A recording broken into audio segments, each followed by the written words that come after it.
बिस्मिल्लाहिर्रहमानिर्रहीम अस्सलामुअलैकुम। देसी चस्का चैनल वेखण वालियां नूं खुश आमदीद।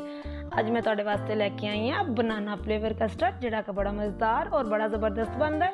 इहदे वास्ते आपां नूं किस किस चीज़ की जरूरत है, चलो आपां चलने आं रेसिपी की तरफ। एक डब्बा कस्टर्ड पाउडर दा, बादाम, पिस्ता, मगज, अधवा चीनी, 1 किलो ताज़ा फ्रेश दूध, सेब, 6 केले। चलो आप चलने चूल्हे की तरफ। चूल्हा ऑन करके इहदे उपर रख दी है केतली। इहदे विच पावांगी 1 किलो ताज़ा फ्रेश दूध। थोड़ा जिहा दूध मैं साइड ते रख लिया है। दूध नूं तकरीबन 2 मिनट लगणगे गर्म होने वास्ते। उस तो बाद इहदे विच पावांगी अधवा चीनी।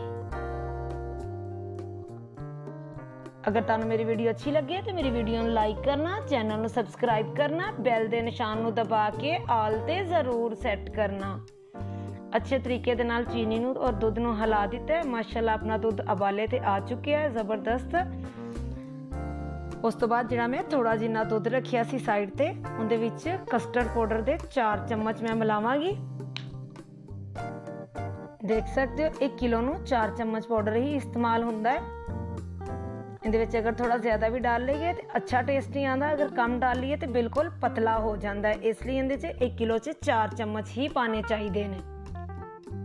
इनू अच्छे तरीके नाल हिला लेना। इहदे विच थोड़ी जिही भी गुटली लै जाए और उंज दी उंज ही रहिंदी है। इनू जिन्ना अच्छा तुसी हिला सकोगे बिल्कुल दुध दे विच मिक्स होके शरबत टाइप बन जाए। एक हाथ दे नाल तुसी इनू पाई जाना है, दूसरे हाथ दे नाल पौवा होए या चमचा होए उनदे नाल अच्छे तरीके नाल इस तरह हिलाई जाना है कि ताकि एक जगह ते जम ना जाए। देख सकते हो थोड़ा जिन्ना जिहड़ा कि सख्त विच रह गया सी, उन्हें मैं साइड ते निकाल दिता है। मैं विच पाया ही नहीं दा। माशाअल्लाह माशाअल्लाह कितना अच्छा और कितना जबरदस्त तुसी वेख सकते हो। खीरनुमा संघना हो गया। इनू ज्यादा देर तुसी नहीं पकाना, 2 तो 3 मिनट ही पकाना है कस्टर्ड पाउडर विच दुध दे पाउण तो बाद। माशाअल्लाह जबरदस्त तैयार हो चुकी है। हुण मैं चूल्हे नूं बंद कर देंगी। थोड़ा जिन्ना हिला के इनू मैं नीचे उतार के केतली नूं रख देंगी। 10 तो 15 मिनट च ठंडा हो जाएगा। देख सकते हो माशाअल्लाह जबरदस्त खीरनुमा बन गया। हुण मैं तुहानूं सेब कट के वहानी है कि किस तरीके दे नाल कटने ने। एक सेब नूं पकड़ के अच्छे तरीके नाल छील लेना। अगर तुहानूं मेरी वीडियो अच्छी लगे तो कमेंट दे विच अपनी राय का इजहार जरूर करया करो, ताकि मैं तुहाडे वास्ते अच्छी वीडियो लैके आ सकां।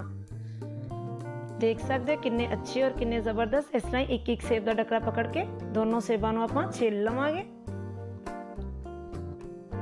जदों भी कस्टर्ड बनाओ, सैरी च बनाओ या अफतारी च या घर च मेहमान आ जांदे ने, तुसीं जदों भी बनाओ बच्चे और तुहाडे घर दे बजुर्ग यकीन जानो इन्ने शौक नाल खाणगे कि तुसीं सोच नहीं सकदे। तुहाडी घर दी रूटीन बन जाएगी कि असीं हर दूसरे दिन कस्टर्ड बनाइए। इहदे विच 3-4 फ्लेवर हुंदे, तुसीं कोई भी बना सकदे हो जिहड़ा कि तुहानूं पसंद होए।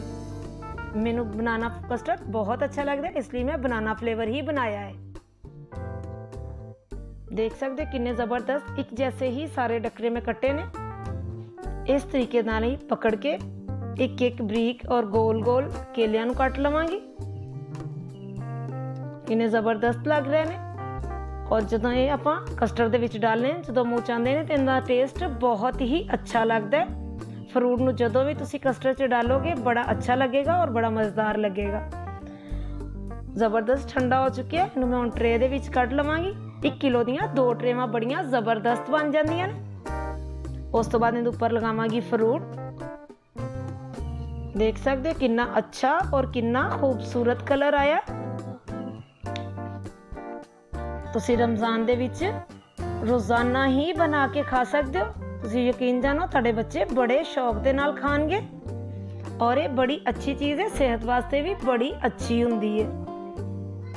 माशाअल्लाह कितना अच्छा और कितना ज़बरदस्त तैयार हो चुकी है। थोड़े जिन्ने ऊपर बादाम, पिस्ता और मगज लगाए सी। देखो किन्ने खूबसूरत लग रहे। जिहड़े कि मैं तुहानूं दिखाए सी मैं कट के बरीक बरीक रख लिया सी, ओही ऊपर लगा रही हाँ। फिर मिलांगे एक नई वीडियो दे नाल। बाय बाय, अल्लाह हाफिज़।